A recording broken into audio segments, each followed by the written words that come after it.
eu postei lá no Canvas esse para vocês, tá? E ainda vou postar aquele oficial.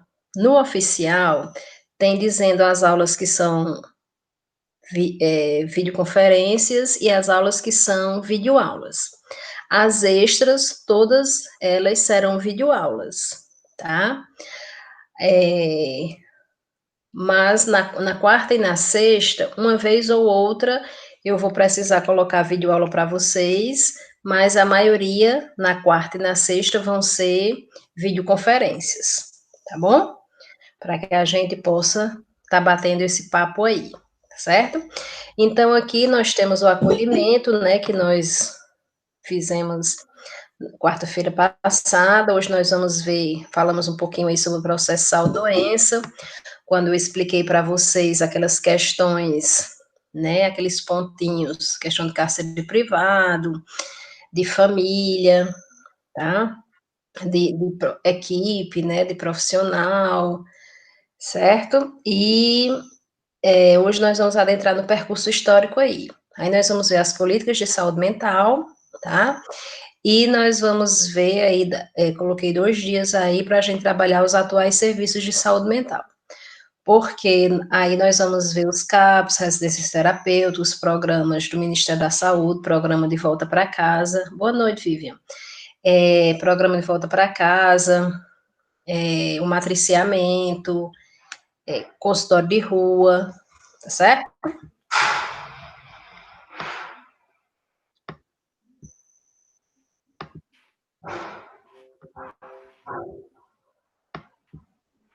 Aí, seguindo aí, pessoal, nós temos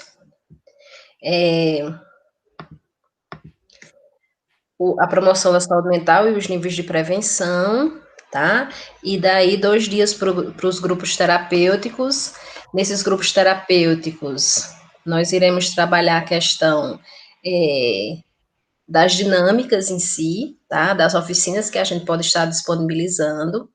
Coloquei 2 dias porque eu estou vendo, né, como é que a gente pode estar trabalhando essas dinâmicas, tá? No presencial, eu colocava, dividir em grupos, tá? E cada um trazia uma dinâmica, e daí eu estou vendo como é que a gente pode estar trabalhando aqui. Se alguém tiver uma sugestão, depois pode falar ou colocar no meu privado, fique à vontade. Daí nós temos a nossa AV1, tá? Essa nossa AV1 vai contemplar os conteúdos da unidade 1, que nós falamos, né, a questão política, tá? Depois da AV1, a gente vai entrar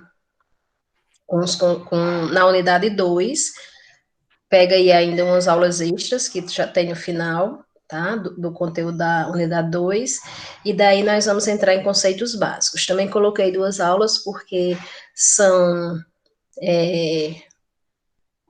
nomes científicos que a gente divide por categorias, como alterações de linguagem, alterações de fala, alterações da sensopercepção, e fica muita informação para ser numa noite só, tá?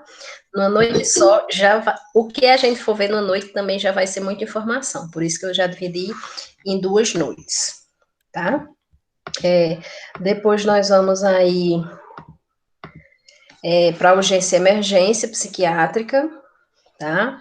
Depois de urgência e emergência, também em aulas extras a gente vai ver psicofarmacologia e vai ver os fatores de influência da saúde mental, tá? E daí a gente vai entrar na unidade 3, que a gente vai ver os transtornos em si, tá?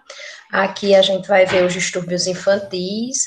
Nos distúrbios infantis nós vamos ver o autismo, retardo mental e TDAH, que é o transtorno de déficit de atenção e hiperatividade. Vamos ver drogas e álcool, os transtornos puerperal, que são as famosas depressão pós-parto. E daí nós vamos adentrar nos distúrbios sexuais. Tá? Nós temos como classificação 7 distúrbios sexuais. Alguns deles, a sintomatologia é quase a mesma, diferencia pouca coisa. Psicopatia, tá? O TOC, que é o transtorno obsessivo compulsivo, e depressão.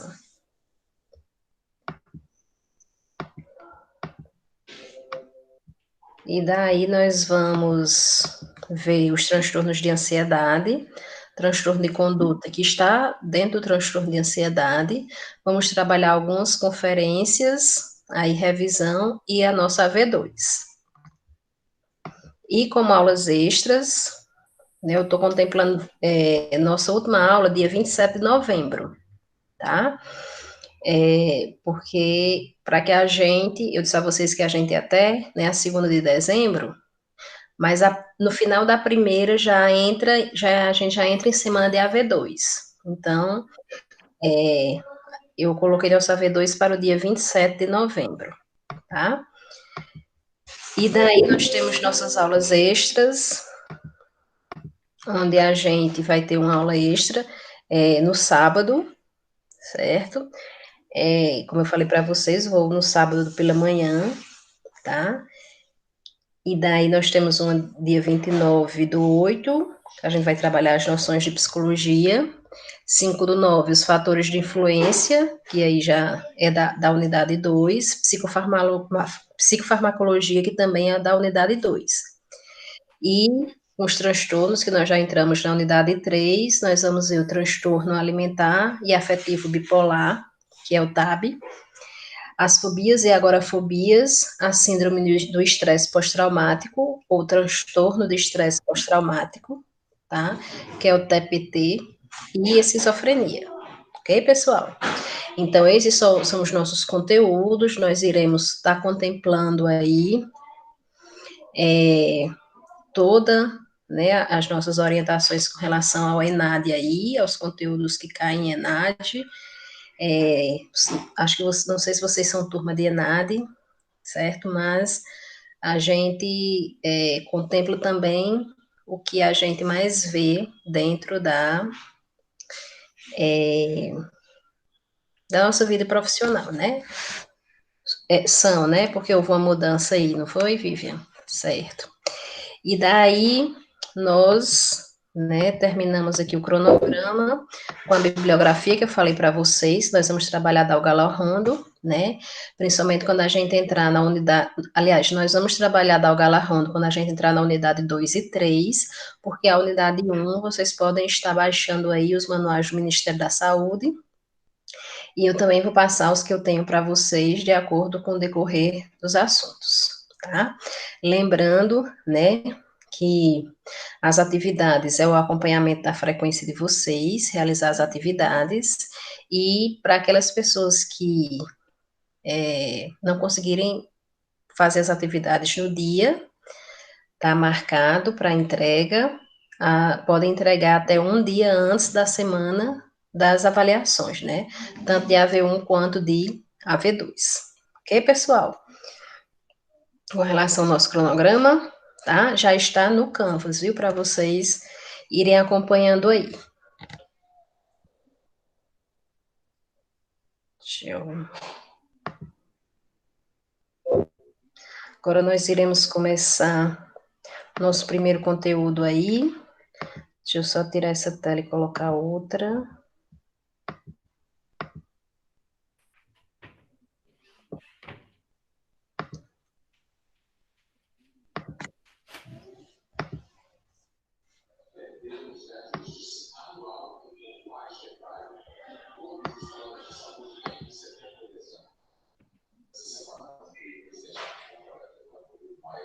Não, essas conferências, deixa eu ver quem perguntou. Jéssica, são as conferências de saúde mental, certo? As conferências, porque nós tivemos, né, para se chegar a, aos serviços que nós temos hoje, aí tiveram algumas conferências de saúde, né? E daí eu vou trazer pontos de cada uma delas para que a gente trabalhe e entenda, né, ao final, no que resultou as nossas atividades, certo? As nossas atividades enquanto saúde mental. Não são conferências que vocês irão fazer, não, nem participar, não. Certo? São conferências de saúde, de saúde mental, que já ocorreram, tá? Tudo bem? E daí, pessoal, vamos começar, vocês estão me escutando direitinho? Estão escutando muito barulhos externos? Me vão me dizendo aí. Tá tranquilo?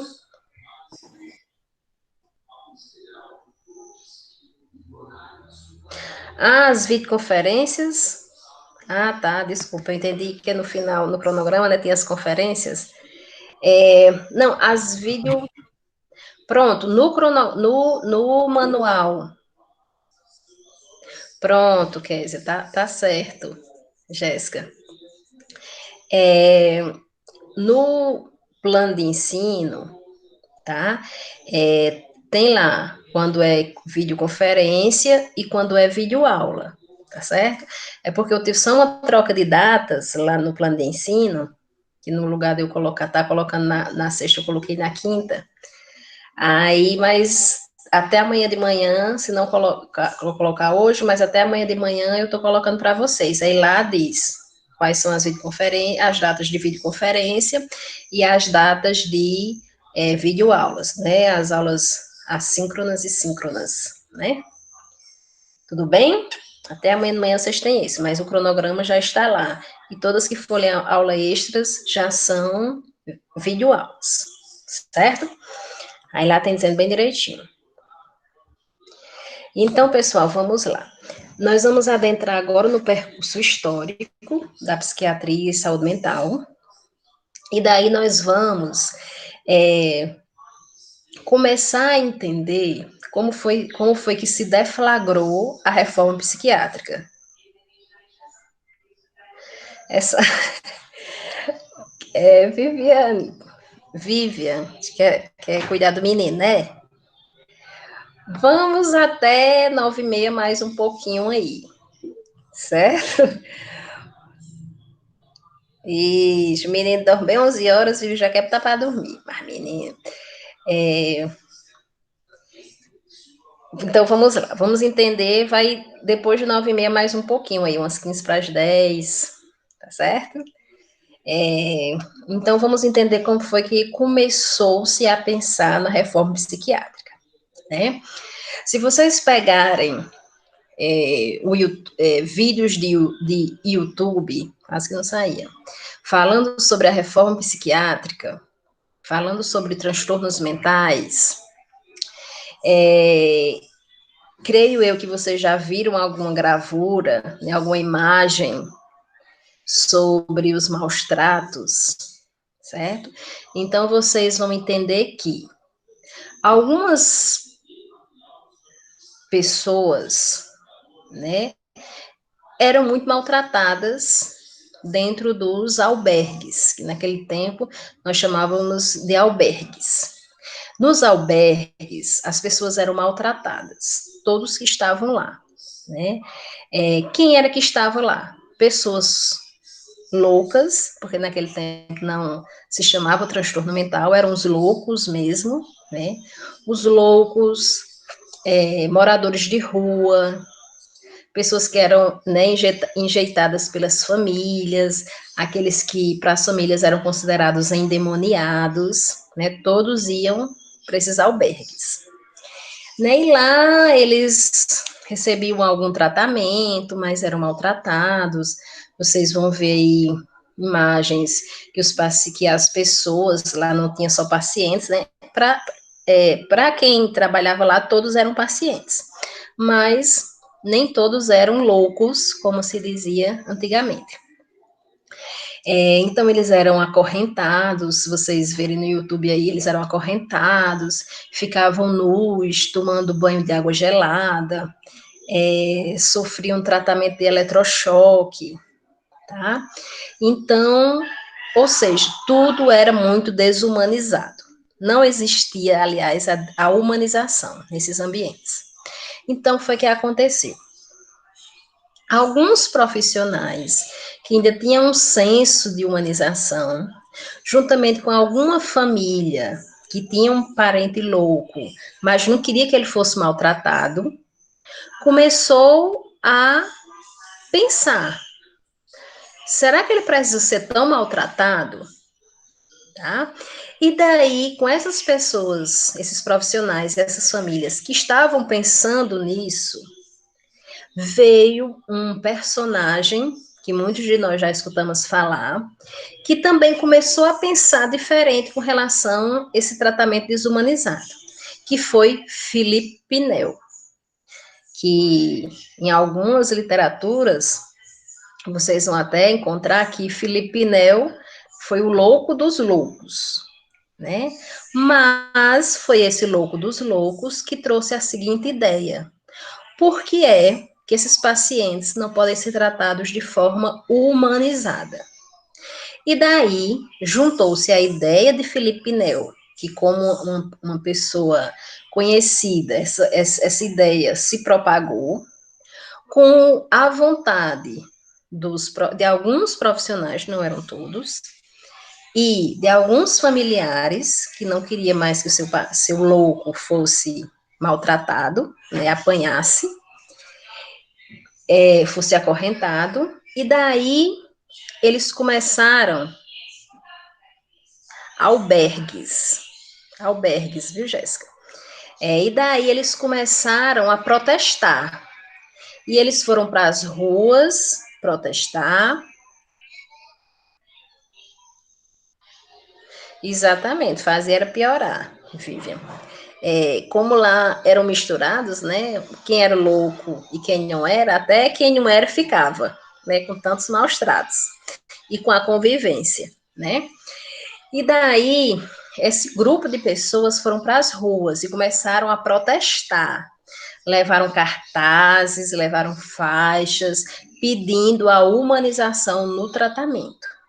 E foi aí que se desencadeou a reforma psiquiátrica, que começou-se a pensar um tratamento diferente para esses pacientes, tá certo?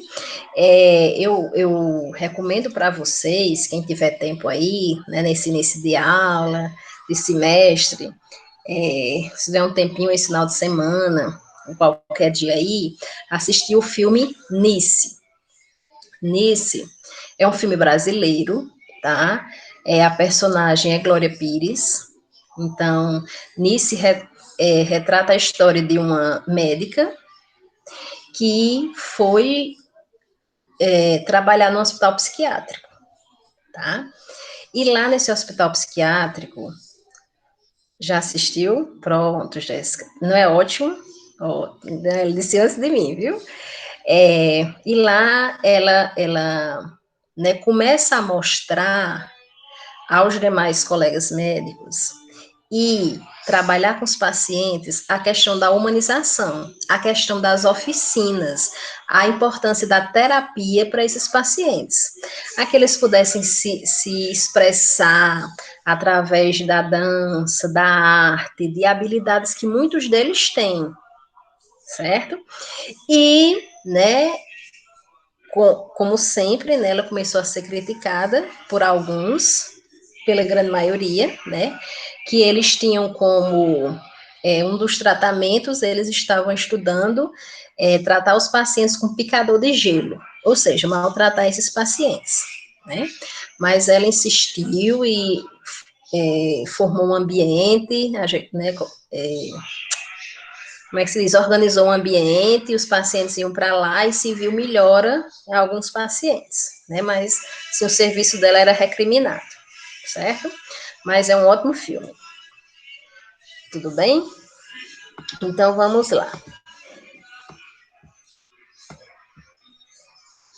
Philippe Pinel, né, ele trouxe o tratamento humanitário para os doentes, tá? Dentro desse tratamento humanitário, ele trouxe as influências de teorias nas alterações do comportamento, certo? Essas teorias, pessoal, ele começou a ver que a observação do profissional com relação ao comportamento do paciente, né? Também, o filme Bicho de Sete Cabeças também, tá? Fala também essa questão da desumanização, tá? É porque Nice, além de mostrar a desumanização, ela traz a importância da terapia, a inserção da terapia no tratamento, tá? Mas bicho de sete cabeças é muito bom, certo? Também. E daí, né, Pinel trouxe essa questão de nós observarmos o comportamento do paciente, que é uma coisa que nós fazemos até hoje, isso é um serviço da enfermagem, viu? A gente observar o comportamento do paciente, para ver se a medicação está dando certo, para ver se a terapia está funcionando, para ver se aconteceu algo lá na casa dele, né, que ele chegou com comportamento alterado, tá? E trouxe conceitos para nós, como a esquizofrenia, a inconsciência e a hipnose, certo? A inconsciência, nós iremos trabalhar, né, quando a gente for ver memória, for ver a questão de consciência, a gente vai trabalhar o consciente e o inconsciente, vamos ver que coisas, né, que estão no nosso inconsciente podem ser coisas não, pensamentos, né, que estão no nosso inconsciente podem ser evocados para o nosso consciente. O que seriam evocados? Tragos de volta para a nossa consciência, tá? E a questão da hipnose, que foi muito trabalhada por Freud, né, na questão das psicanálises, tá?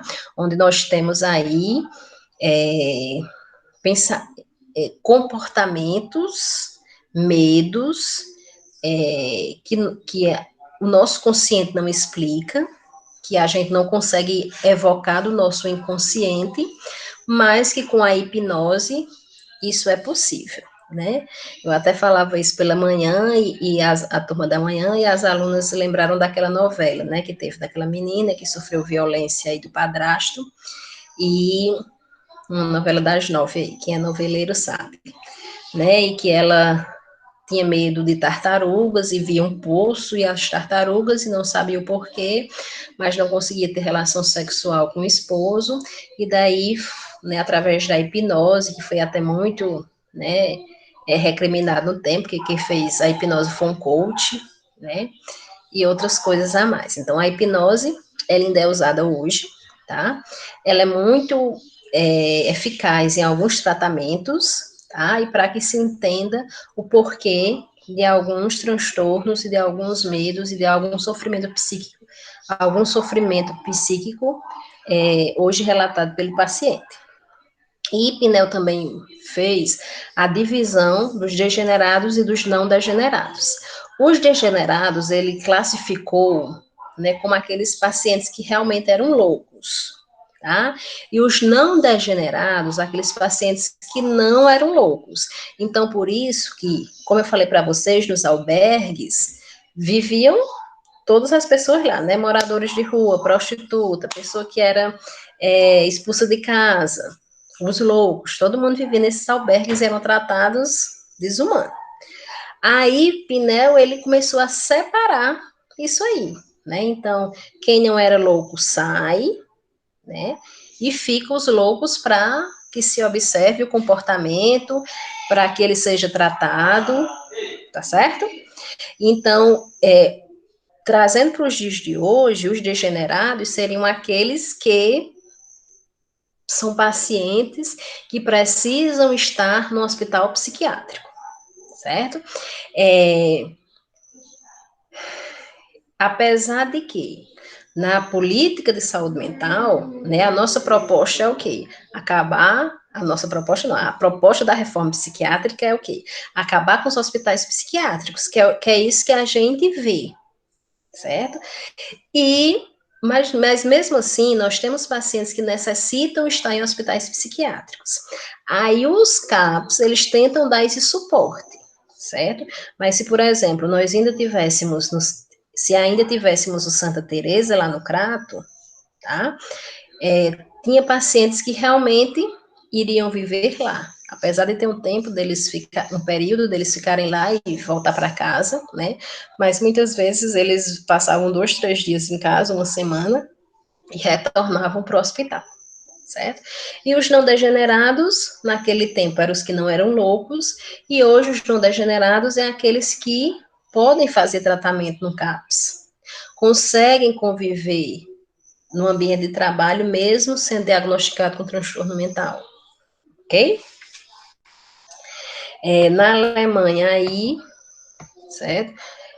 Houve o surgimento da psiquiatria foi na Alemanha, tá?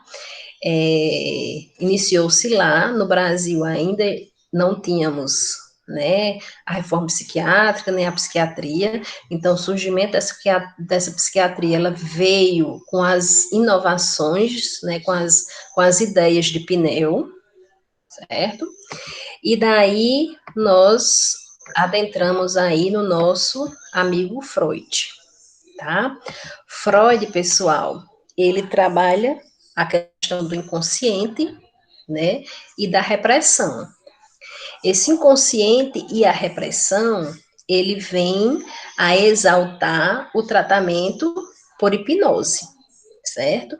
Porque para Freud ele diz que algumas memórias nossas, quando elas vão para o inconsciente, elas não conseguem retornar para o nosso consciente, certo? E alguns sofrimentos, e trazendo para a psiquiatria, né, alguns sofrimentos psíquicos não se consegue achar uma causa, mas todo sofrimento psíquico tem que ter uma causa, certo? Então, aqueles que nem o paciente, nem a família, nem a própria equipe consegue descobrir essa causa, ou paciente e família saber essa causa, então, para Freud, o tratamento seria a hipnose, para essa descoberta, ok?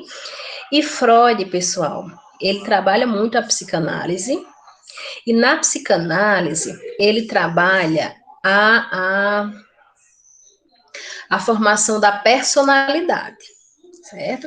Que mais na frente, em outras aulas aí, a gente vai ver essa psicanálise, mas Freud, só falando, porque a gente compreende esse consciente e essa hipnose, Freud, ele traz a formação da nossa personalidade no id, no ego e no superego, tá? Então, ele diz que nossa personalidade é formada por esses três pontos. E esses três pontos, eles têm que estar em equilíbrio, tá? Então, o que seria o id? Id e D, certo? O id, pessoal, seria o inconsciente ou o consciente sem saber as causas, sem saber os perigos do ambiente, tá? Então, vamos exemplificar para que vocês entendam. Quando o bebê nasce, ele é inconsciente, concordam? Então, se ele é inconsciente, ele vai formando a personalidade dele através do id. Isso para Freud, tá? Então, ele está no id. Quando ele é bebê, inconsciente, ele está no id. Quando esse bebê ele vai tendo noção do ambiente, mas não tem a noção dos perigos desse ambiente, ele continua no id.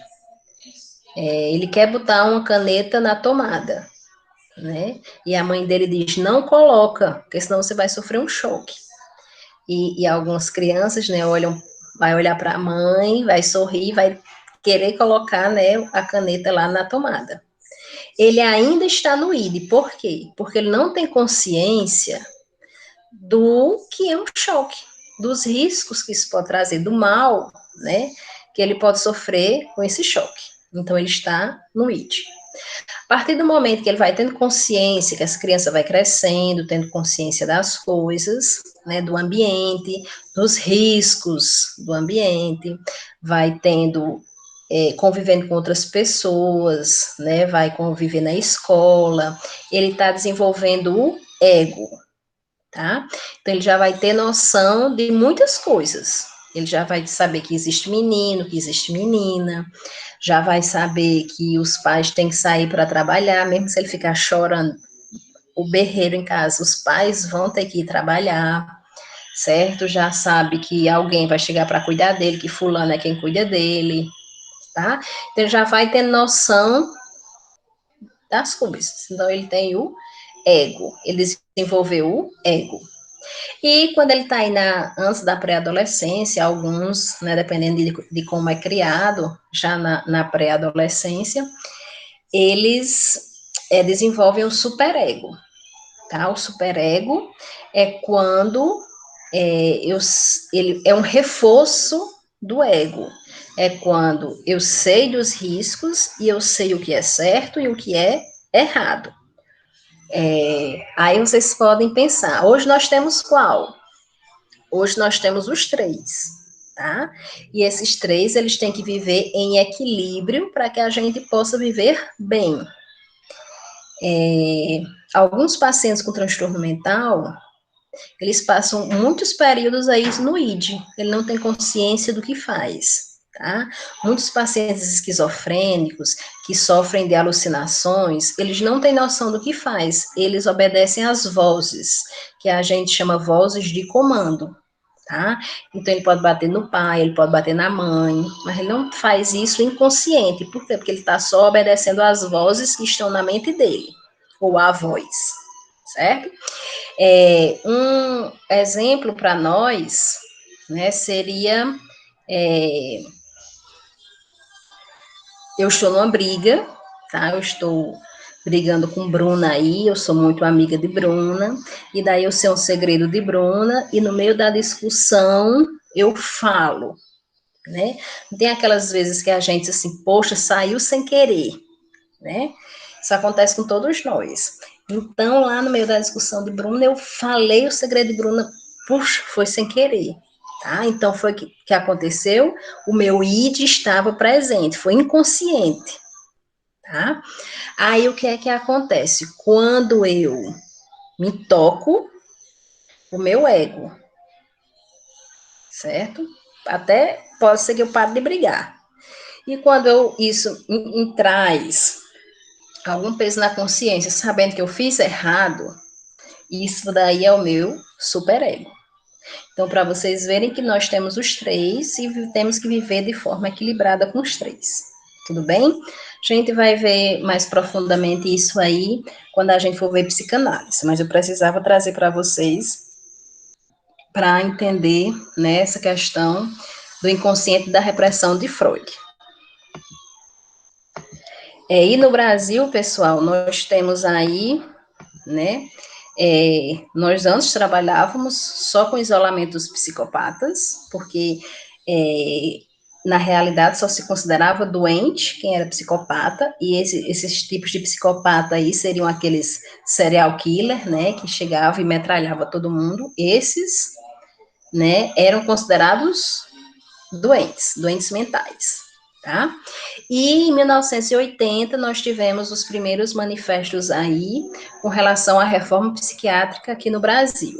E vejam bem, pessoal, nós, né, apesar de ter começado aí em 1980, né, nós ainda vivenciamos essa reforma psiquiátrica. Quando nós ainda estamos vivenciando o fechamento dos hospitais psiquiátricos, como nós tivemos em 2010, se eu não me engano, acho que foi em 2010, o fechamento do Hospital Santa Teresa, no Crato, tá? E estamos vivendo a abertura das instituições abertas.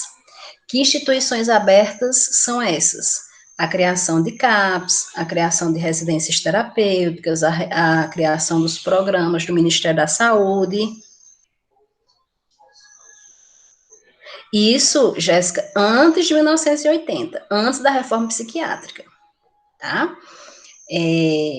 Depois da reforma, eles também pegaram as ideias aí de Felipe Pinel e começaram a observar o comportamento dos pacientes, certo? Ainda se usavam os eletrochoques aí, tá? Mas começaram a separar aqueles que realmente eram doentes mentais e os que não eram doentes mentais, ok? Sim, e daí, quando eu digo que nós estamos vivendo ainda a reforma psiquiátrica, porque nós ainda estamos, né, na abertura aí desses serviços, né? Então, acabamos com o isolamento, né, com o tratamento hospitalocêntrico e estamos vivenciando o convívio social. O principal objetivo das instituições abertas, lembrem-se que quando eu falo instituições abertas, é CAPS, residência terapêutica e os programas do Ministério, matriciamento e tudo mais, certo? Então, o principal objetivo das instituições abertas é a reinserção social. Esses pacientes, eles têm direitos, tá?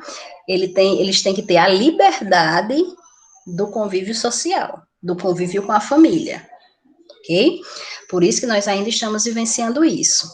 Até porque, independente de quem votou em Bolsonaro ou não, nós não estamos aqui para falar sobre isso, mas o ano passado, ou foi semestre passado, porque o tempo passa tão rápido, né?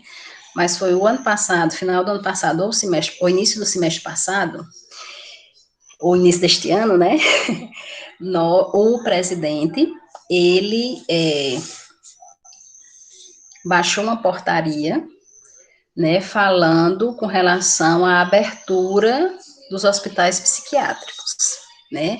Então, para ele, muitos pacientes ainda precisam de viver em hospitais psiquiátricos e por isso a proposta dele de reabrir os hospitais psiquiátricos, tá? Acho que ainda está em votação isso aí, mas quando a gente for ver lá no final as conferências de saúde, nós vamos ver essa portaria, certo? Mas a princípio, né, foi uma ideia dele, ele baixou a portaria, mas ainda não se está ocorrendo isso aí não, tá certo? Nós ainda estamos só abrindo aí as estratégias às instituições abertas, ok? E daí nós vamos falar na reforma psiquiátrica. A reforma psiquiátrica, pessoal, é uma ampla mudança no atendimento.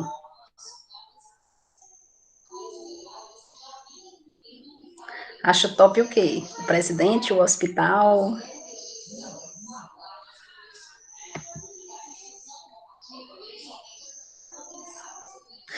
De forma humanitária. Tá certo. Tá bom. Que eu não tinha lido em cima.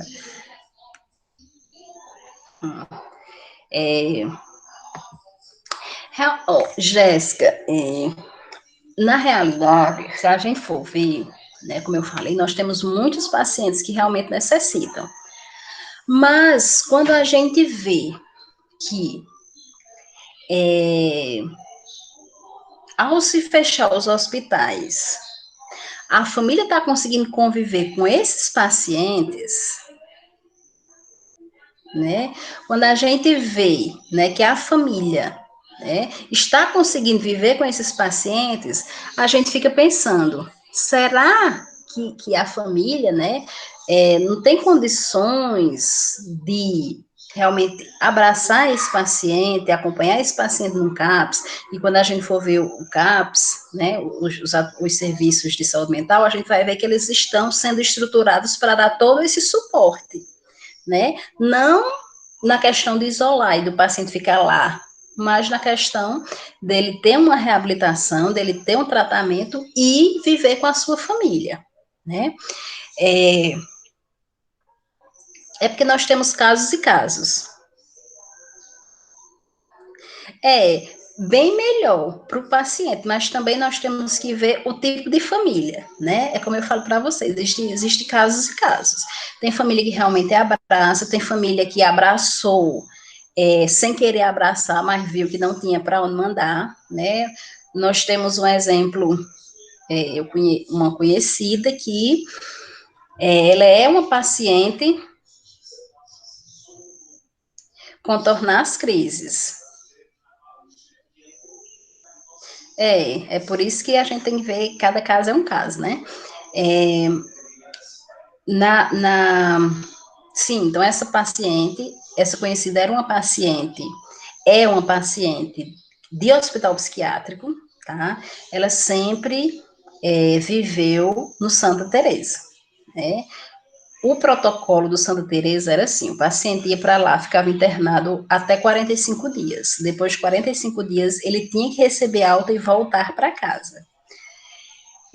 Só que tinha pacientes que voltavam para casa, passavam uma semana, voltavam para o hospital, certo? E ficavam mais tempo no hospital do que na própria casa, tá?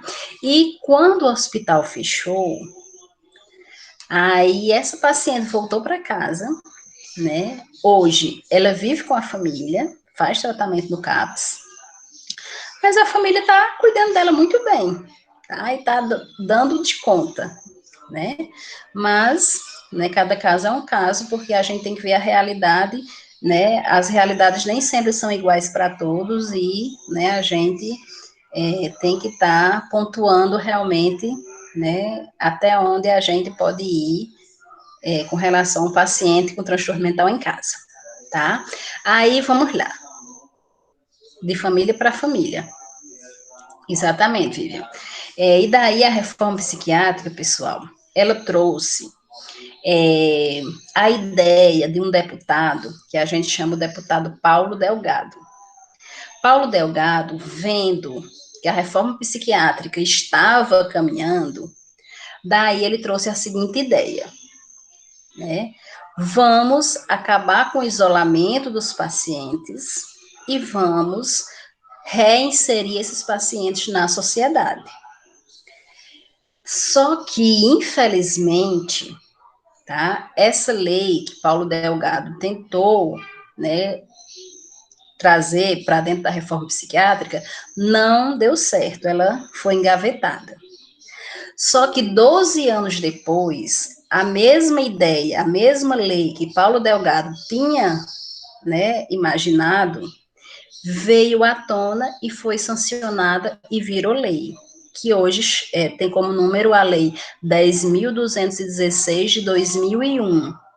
Essa lei é a mesma ideia de Paulo Delgado, acabar com o isolamento, acabar com o modelo hospitalocêntrico, acabar com os hospitais psiquiátricos e abrir as instituições abertas e levar esses pacientes para reinserção social, quase que não saía.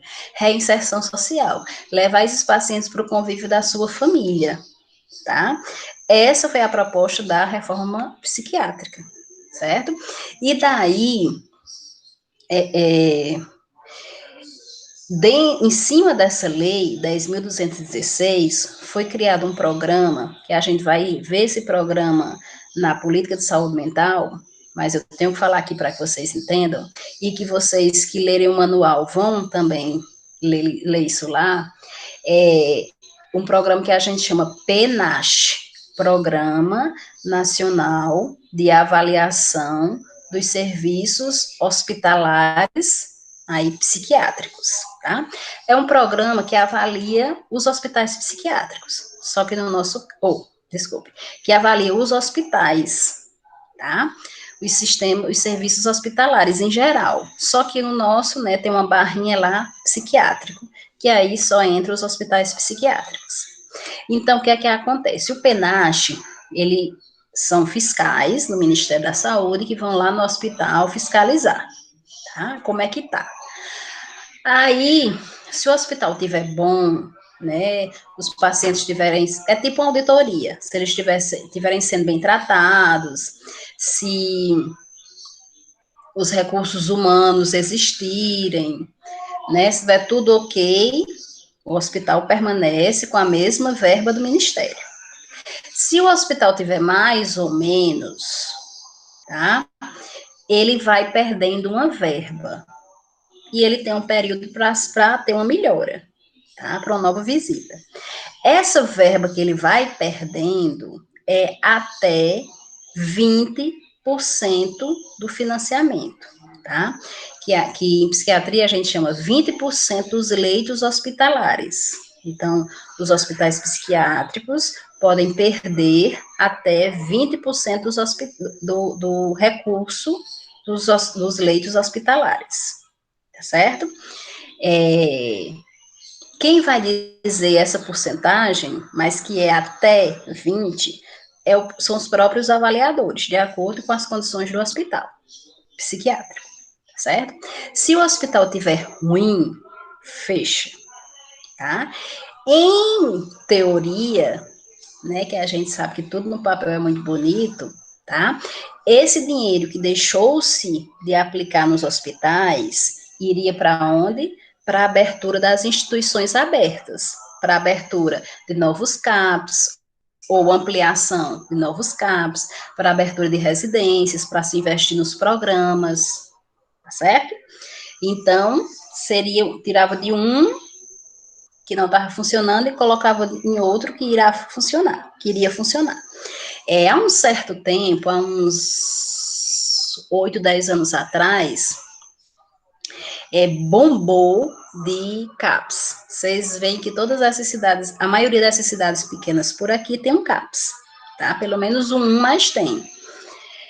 Agora, isso está mais lento, esse processo está mais lento, né? De reabertura, de ampliação, ele está mais lento, mas ainda está acontecendo, certo? Então, tivemos essa lei aí, né, a Lei 10.216, que foi uma conquista de luta social que durou 12 anos, e significa a mudança do tratamento, né, no lugar do isolamento, convívio social e familiar, ok? Tá dando para entender tudo? Qualquer coisa vocês vão falando aí, certo? Fiquem à vontade. E daí, né, dentro da reforma psiquiátrica, nós tivemos aí, né, o atendimento dos CAPs e as internações, quando necessárias, são feitas em hospitais gerais ou nos CAPs de grande porte, que vão sendo progressivamente substituídos. Então, isso quer dizer o quê? Que com o fechamento dos hospitais psiquiátricos e a abertura, né, de novas instituições, né, das instituições abertas, as internações em hospitais psiquiátricos só irão ser feitas se necessário. Se não fosse necessário, não iria fazer. Ou seja, se o CAPS realmente não desse de conta, ou se o hospital geral, né, porque tem locais que o hospital geral recebe financiamento para ter leitos psiquiátricos, tá? Como, por exemplo, o ICOL, ele recebe um financiamento para ter leitos psiquiátricos.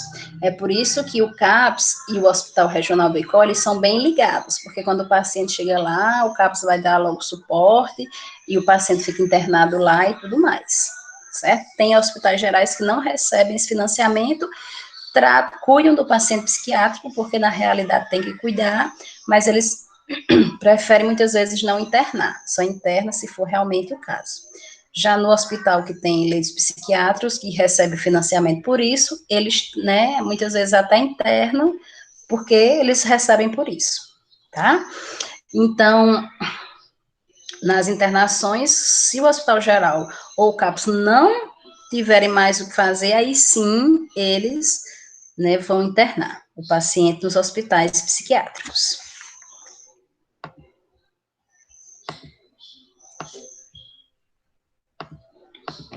E daí nós temos, né, um conceito aqui, né, que é o processo político, reforma psiquiátrica, é o processo político assistencial em nível mundial e em diferentes formas, né, porque isso está em todo o mundo, né, começou a psiquiatria lá na Alemanha, com relação à reforma psiquiátrica, aqui no Brasil a reforma começou em 1980, também trazendo as ideias, né, de lá, mas cada um trabalha dentro da sua proposta. Então, derivado da queda do paradigma asilar, que deixa de ser hegemônico no tratamento psiquiátrico e que no Brasil reúne a reformulação da assistência, mudanças na cultura e mudanças normativas e jurídicas, tá? Por quê? Porque o paciente psiquiátrico, ele tem direitos, tá? E esses direitos agora, eles são trabalhados, eles são, como é que eu posso falar? Atribuídos, não seria essa palavra, mas certo, ao paciente psiquiátrico, por quê? Porque Não, ainda tem, Kilvia. Ainda temos hospitais psiquiátricos, inclusive em Messejana, né, o Hospital de Messejana, uma parte é um hospital psiquiátrico, nós ainda mandamos alguns pacientes para lá, tá? Mas ainda existem muitos, não foram todos fechados, não, certo? Então, o paciente, ele começou a ter lei, ou a ter direitos, tá? Temos o assistente social dentro da equipe do CAPS, que trabalha com relação a esses direitos do paciente. Oi, Kio. Oi. Uma dúvida. É porque está um pouquinho baixo. Está baixo? Tá. Mas só mandam para o hospital psiquiátrico? Quais são os critérios para que o paciente vá para lá? Tipo, depois do CAPS, aí, por que mandam para lá? Se tem toda a infraestrutura hoje para se tratar uma pessoa deficiente, assim, mental. Certo. Ótima pergunta, Silvia. Na verdade, não existe um critério específico. Seria assim, o paciente ele está em crise, então ele foi para o CAPS. Né? O CAPS, o psiquiatra de lá já fez várias tentativas, né, para que, vários tipos de tratamento para que esse paciente conseguisse sair dessa crise. E o paciente se mantém resistente a esse tratamento, tá? Então, quando o CAPS, né, faz várias tentativas e ele não consegue, aí sim, ele encaminha esse paciente para um hospital psiquiátrico, que ele pode encaminhar esse paciente para dois tipos de tratamento. Ele pode encaminhar o CAPS pode encaminhar esse paciente para uma consulta com o psiquiatra lá do hospital psiquiátrico, tá? Ou ele pode, além da consulta com o hospital, internar esse paciente, certo? Muitas vezes ele pode mandar só para consulta, o paciente ser consultado pelo psiquiatra e retornar com a contrarreferência e o CAPS do município dar seguimento a esse tratamento, tá? Ou ele pode ir para além da consulta, mais a internação, tá? E uma coisa, né, que bastante importante em cima dessa pergunta de Kilvia, é com relação ao fluxo, pessoal. O fluxo, para se adentrar no hospital psiquiátrico, é diferente de um fluxo do hospital geral. Vamos entender o que é que eu estou falando. Então, por exemplo, eu não tenho transtorno mental, pessoa normal, tá? Até que se prova o contrário, tá? Então, eu não tenho nenhum problema mental. Então, digamos que eu tô com uma febre hoje, né? Eu tô com febre, muita febre, e não quero ir pro PSF, para estratégia, né? Porque a gente sabe que o que é que a gente orienta para os nossos pacientes? Pacientes normais. Primeiro, eles vão para a estratégia. Se a estratégia não resolver, a estratégia vai encaminhar para o hospital geral, né? Assim que a gente orienta para os nossos pacientes normais. Mas eu, como uma pessoa normal, não quero ir para a estratégia, porque, né, não estou afim de ir para a estratégia hoje, e daí eu vou direto para o hospital. E eu não sou consultada nesse hospital, concordam? Né? Lá eles vão tratar a minha febre, vão me dar um analgésico, um antitérmico, né? Eu vou sair de lá atendida, tá? Tratar atendida. Pronto, não fui obrigada a passar pela estratégia para ir para o hospital geral.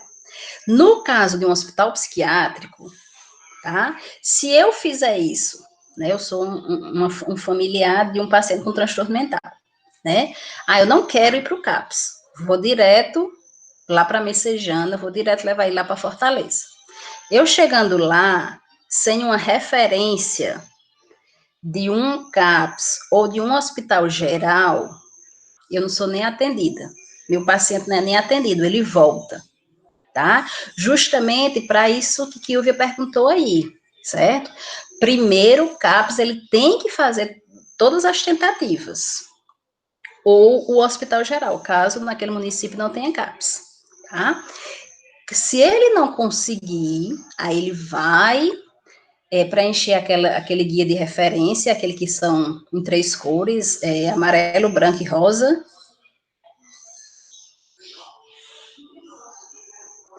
Exatamente, o encaminhamento e essa guia de referência, tá? O encaminhamento, como Vivian falou aí, e a guia de referência, que é aquelas 3 coloridinhas, branco, amarelo e rosa, se eu não me engano. E daí, ele vai para o hospital, lá em Messejana, e vai ser atendido, tá certo? Ou em qualquer hospital psiquiátrico, né? Isso é norma da reforma psiquiátrica, está na lei 10.216, tudo bem? Tá? Porque aí a gente sabe que só houve essa internação, né, em último caso, sabe que o CAPS tentou, né, sabe que o Hospital Geral tentou, mas não conseguiu surtir nenhum efeito nesse paciente, aí sim encaminha-se para o hospital psiquiátrico, tá? Então eu fiz essa comparação para mostrar para vocês que há nessa diferença, né, dos fluxos, certo? Que não é o mesmo fluxo para ir para o hospital psiquiátrico, não é o mesmo fluxo que, né, um de nós vai para o hospital por outra sintomatologia. Deu para entender esse comparativo aí? Estamos terminando, viu, Vivian? E daí, pessoal, nós, né, vemos aqui a política de Paulo Delgado, certo? A proposta, aliás, de Paulo Delgado, né? Lembrando que Paulo Delgado foi um deputado, certo? E em decorrência de todo o movimento político que discutia o modelo no qual estava inserida a saúde mental, surge no plano jurídico o projeto do deputado Paulo Delgado como substitutivo, que dispõe sobre a extinção progressiva dos manicômios, tá? E sua substituição por outros recursos assistenciais e regulamenta a internação compulsória, tá? Então, acaba-se com o sistema, com o modelo de isolamento, o modelo hospitalocêntrico, e abre-se as instituições abertas, o modelo da reinserção social, do convívio familiar, tá? E a internação, ela é compulsória por quê? Porque ela precisa ser notificada, tá? Vocês vão aprender em saúde coletiva que a notificação compulsória é porque ela precisa realmente das referências, ela precisa ser notificada, ou seja, um serviço manda para o outro serviço e recebe a resposta do serviço que enviou, certo? Então, essa foi a lei, tá? Que Paulo Delgado propôs. Essa foi, né, o projeto que Paulo Delgado propôs e que não virou lei, mas 12 anos depois virou aí a lei 10.216 de 2001, tá? E dentro dessa reforma psiquiátrica, pessoal, aconteceu 2 processos. Quais foram esses 2 processos? O processo de desinstitucionalização e o processo substitutivo, que é o que nós vamos ver em seguida, tá? O processo de desinstitucionalização, ele trabalha, tá, com o fechamento dos hospitais psiquiátricos e a abertura dos serviços extra-hospitalares, os serviços abertos, tá?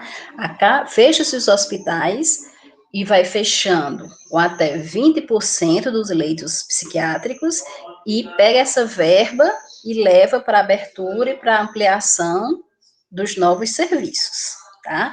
Esse é o processo de desinstitucionalização, que ele iniciou na Itália, tá? E foi sendo copiado pelos demais países, porque a gente viu que surtiu o efeito, certo? Então, aqui a desinstitucionalização procura preservar a subjetividade do cliente, né? A gente sabe que cada um tem a sua individualidade, a sua subjetividade, mesmo tendo a mesma patologia, tá? Sua história de vida, suas relações interpessoais, estabelecendo formas de tratamento em serviços abertos, criativos e maleáveis, que atendam individualmente às suas necessidades e que o sustentem no meio social, né? Que é o principal objetivo das instituições abertas, certo? Por isso que nós temos que ser criativos, quando a gente cria oficinas para os pacientes, quando a gente faz terapias para os pacientes, quando a gente leva esses pacientes para o convívio da sociedade, tá? E o outro processo, pessoal, que aconteceu aí, além da desinstitucionalização, foi o processo substitutivo, tá? Alguém ia falar? Esse processo substitutivo, ele reforça o modelo da desinstitucionalização, que é a quebra do isolamento e a permissão da reinserção social, mas ele trabalha também, que é isso que a gente fala aqui nesse último slide, ele fala também na questão de engajar a família e trabalhar os profissionais dentro desse novo modelo, tá? Então, a família, como a gente já falou muito bem na outra aula, ela tem que fazer parte desse novo modelo, tá? Que é o convívio familiar. A família, como nós já falamos, é a tríade, faz parte da tríade: medicação, terapia ou psicoterapia e família, tá? É a base do tratamento de todo paciente com transtorno mental, certo? Então, o processo substitutivo, ele traz a família, tá? E também traz a questão de nós trabalharmos os profissionais. Porque mesmo fazendo parte da rede de saúde mental, nós temos muitos profissionais que ainda não conseguem separar o que é sintomatologia da doença e o que é invenção do paciente, tá? Nós temos pacientes que eles simulam realmente, que é o que a gente chama de crise histriônica, que eles estão simulando situações, que eles se jogam na parede, que eles fingem que estão tendo uma crise convulsiva, tá? Que a gente, em psiquiatria, nós chamamos de crises conversivas, nós vamos ver isso aí em urgência e emergência, tá? Que eles simulam realmente uma crise convulsiva. E nós, profissionais, temos que diferenciar. Como é que nós podemos diferenciar isso? Observando o comportamento do paciente, tá? Quando a gente for ver matriciamento, a gente vai ver que muitos profissionais da estratégia não trazem esse processo substitutivo dentro da sua formação. Então, eles acham que paciente do CAPS, eles não podem ter um problema biológico, não. Eles são do CAPS. Tá? Eles não podem ser um paciente hipertenso, diabético, eles são do CAPS, então eles vão para o CAPS. Ok, pessoal? Então, dentro da reforma psiquiátrica, existiu dois processos. O processo de desinstitucionalização, que foi a troca dos modelos, né? Sai o hospital, entra as instituições abertas, e o processo substitutivo, que traz para dentro desse novo modelo das instituições abertas a família, tá? E os profissionais da rede de saúde mental. Ok, pessoal? Então, por hoje, né, a pedidos de Vivian aí, nós vamos encerrar, tá? Espero que todos vocês tenham entendido. Se eu não, né, se deixou alguma coisa aí sem entender, se vocês não quiserem perguntar agora, fiquem à vontade para perguntar aí no privado. Passou rápido, porque a aula boa é assim, né? Não que saúde mental é saúde mental, tá? E, no mais, estamos aí. Oi. Clélia, só mais uma pergunta. Oi, fica à vontade. Só estou ouvindo aqui que está baixo. Meu computador, estou sem fone, ele é baixo mesmo. Deixa eu te perguntar, esse pessoal que trabalha, tipo assim, em departamentos como instituições de papai, no próprio CAPS mesmo, eles têm que ter alguma especialização nessa área de saúde mental? Eles passam por treinamento? Como que funciona para eles terem acesso a essas informações? Mulher Kilvia, assim, o Ministério da Saúde, ele recomenda, muito bem, Vivian, venha para a saúde mental. O Ministério da Saúde, ele recomenda que todos os profissionais, eles tenham pelo menos uma formação, se não uma especialização, eles tenham uma formação em saúde mental, tá? Quando geralmente o CAPS abre-se numa cidade, certo? Aqueles profissionais que fazem parte da abertura, eles recebem uma formação, tá? E eles têm como dever formar os demais que vão entrando, tá? Capacitar os demais que vão entrando, né? É o que aconteceria, o que se preconiza nas estratégias de saúde da família, né? Se preconiza que tenha um introdutório da estratégia de saúde da família, mas dificilmente o município faz isso, o estado faz isso, e quando faz, 1, 2 enfermeiros por município, tá? Então, quando, por exemplo, aqui nós em Lavras, né? Nós que fizemos parte da abertura do CAPS de Lavras em 2008, tá? Nós passamos 2 meses e meio em formação, tá? Nós tivemos uma capacitação de 2 anos e meio, ou de 2 meses e meio, tá? Inclusive foi com o doutor Carlos Prado, né, o psicólogo daí do ICO, e doutora Angélica, psiquiatra do Iguatu. Quem é do Iguatu talvez conheça, ela é lá dos CAPS, certo? Então, nós passamos 2 meses e meio só em capacitação. Depois que abrimos, né, nós tivemos 1 ano de supervisão deles, tá? Que é o que o Ministério da Saúde também recomenda, e depois nós seguimos sozinhos. Os que iam entrando, os profissionais que iam entrando depois, né, com essa troca aí, a gente sabe, nessa troca política, os que iam entrando depois, a gente sempre, como coordenação e quanto enfermagem, a gente sempre trazia a mesma formação, tentava, né, levar a mesma informação, tá? Com relação a entender os transtornos, a questão da sintomatologia, né, a questão de como tratar esses pacientes, que mesmo muitas vezes eles vindo, gritando com a gente não pode estar revidando, né, não podemos estar demonstrando medos, tá? E entendendo como é o processo, certo? Mais alguma pergunta, pessoal? Kilvia, alguém? Tá certo? Deu para entender? Pronto, pessoal. Então, se eu não mandar hoje umas questõezinhas sobre esse conteúdo, amanhã eu estou mandando para vocês, tá bom? Então, bom final de semana, curtam em casa o final de semana de vocês, tá? Pronto, pode perguntar, pode ficar à vontade, viu? Estou aqui à disposição de vocês. Pois um beijo e qualquer coisa que eu não falar, né, no PV esses dias, até quarta-feira. Tchau.